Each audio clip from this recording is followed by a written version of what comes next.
I couldn't see its mouth, either, but I could see the dark little drops that were its eyes, and they didn't look crazy or rabid to me.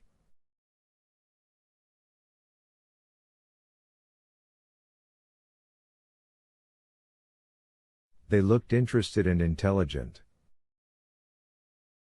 I've put men to death, men with supposedly immortal souls, that look dumber than that mouse.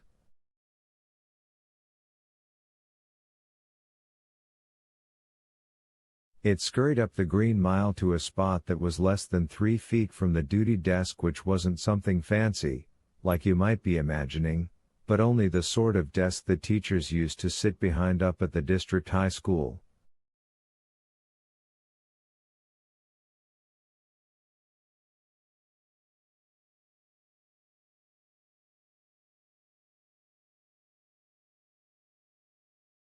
And there it did stop, curling its tail around its paws as prim as an old lady settling her skirts.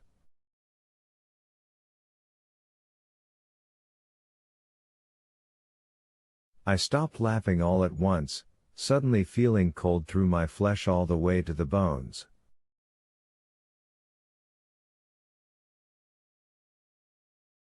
I want to say I don't know why I felt that way. No one likes to come out with something that's going to make them look or sound ridiculous, but of course I do, and if I can tell the truth about the rest, I guess I can tell the truth about this.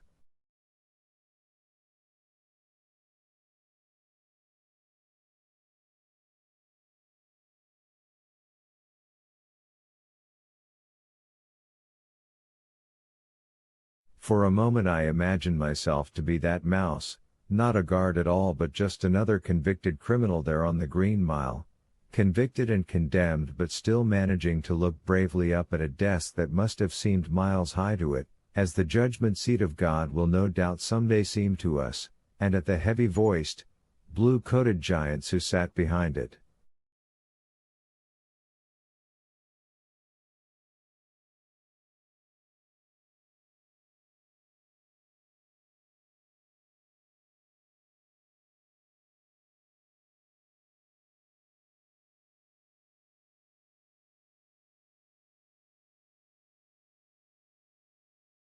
Giants that shot its kind with BB guns, or swatted them with brooms, or set traps on them, traps that broke their backs while they crept cautiously over the word Victor to nibble at the cheese on the little copper plate.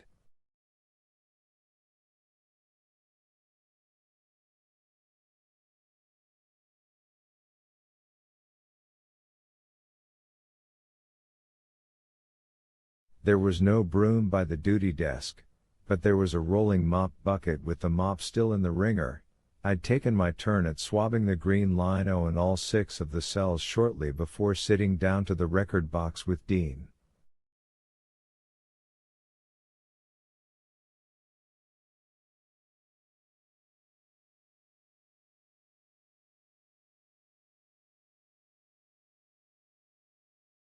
I saw that Dean meant to grab the mop and take a swing with it. I touched his wrist just as his fingers touched the slender wooden handle.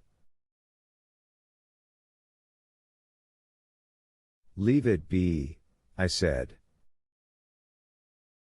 He shrugged and drew his hand back. I had a feeling he didn't want to swat it any more than I did. Brutal tore a corner off his corned beef sandwich and held it out over the front of the desk, tweezed delicately between 2 fingers.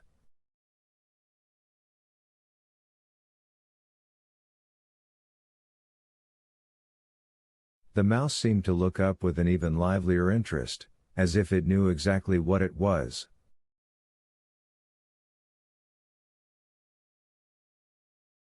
Probably did. I could see its whiskers twitch as its nose wriggled.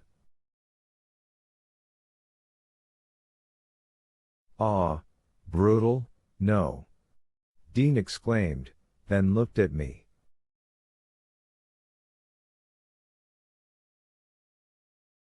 "Don't let him do that, Paul. If he's gonna feed the damn thing, We might as well put out the welcome mat for anything on four legs.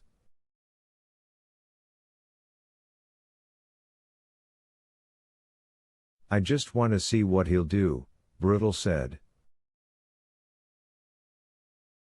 In the interests of science, like.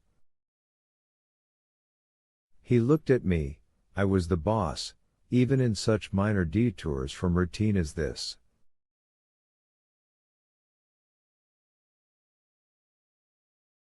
I thought about it and shrugged like it didn't matter much, one way or another. The truth was, I kind of wanted to see what he'd do, too.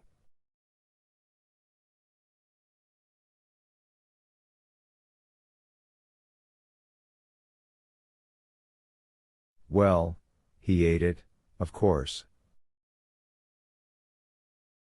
There was a depression on, after all. But the way he ate it fascinated us all. He approached the fragment of sandwich, sniffed his way around it, and then he sat up in front of it like a dog doing a trick, grabbed it, and pulled the bread apart to get at the meat.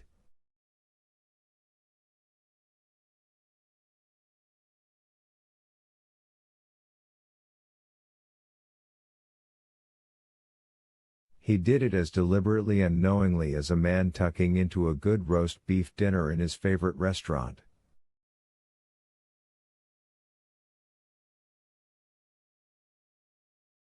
I never saw an animal eat like that, not even a well-trained house dog. And all the while he was eating, his eyes never left us. Either one smart mouse or hungry as hell, a new voice said. It was Bitterbuck. He had awakened and now stood at the bars of his cell, naked except for a pair of saggy seated boxer shorts.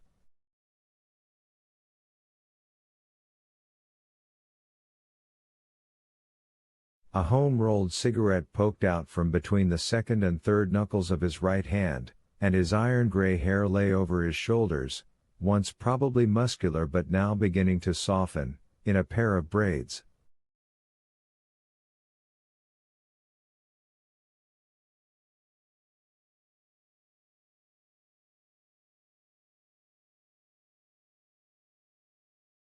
You got any Injun wisdom about Mishies, Chief?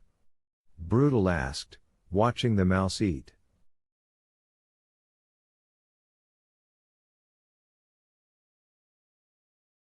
We were all pretty fetched by the neat way it held the bit of corned beef in its forepaws, occasionally turning it or glancing at it, as if in admiration and appreciation.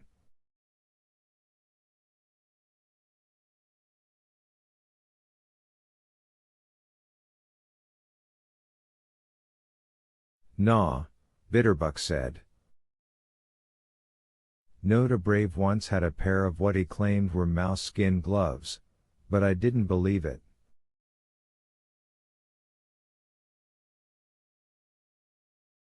Then he laughed, as if the whole thing was a joke, and left the bars. We heard the bunk creak as he lay down again. That seemed to be the mouse's signal to go.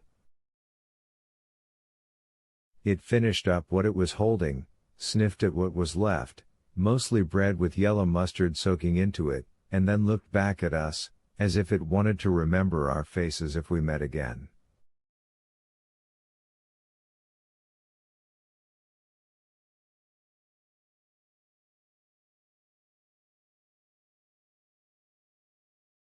Then it turned and scurried off the way it had come, not pausing to do any cell checks this time.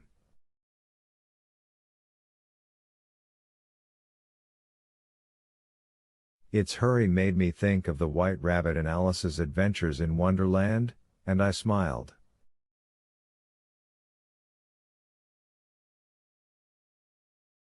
It didn't pause at the door to the restraint room, but disappeared beneath it.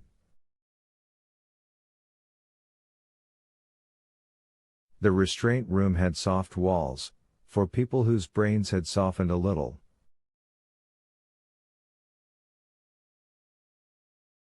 We kept cleaning equipment stored in there when we didn't need the room for its created purpose, and a few books, most were westerns by Clarence Mulford, but one, loaned out only on special occasions, featured a profusely illustrated tale in which Popeye, Bluto, and even Wimpy the hamburger fiend took turns stuffing olive oil.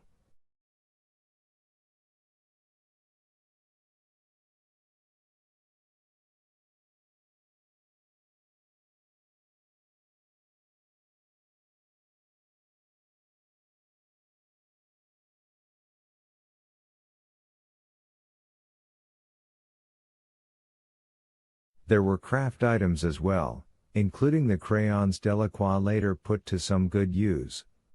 Not that he was our problem yet, this was earlier, remember.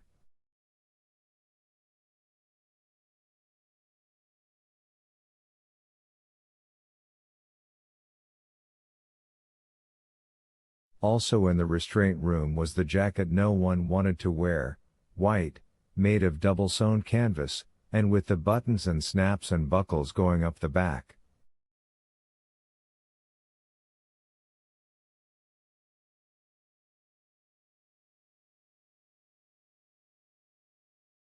We all knew how to zip a problem child into that jacket lickety-larrup.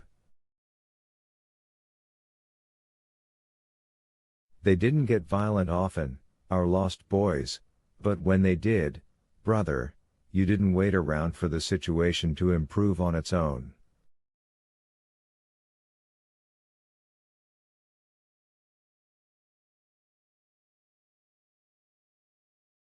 Brutal reached into the desk drawer above the knee-hole and brought out the big leather-bound book with the word visitors stamped on the front in gold leaf.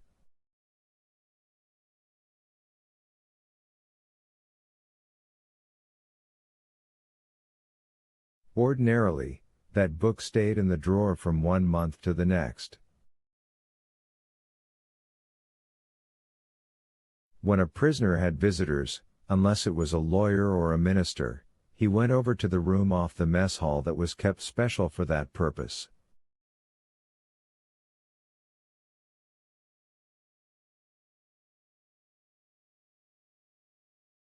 The arcade, we called it. I don't know why. Just what in the gory do you think you're doing? Dean Stanton asked, peering over the tops of his spectacles as Brutal opened the book and paged grandly past years of visitors to men now dead.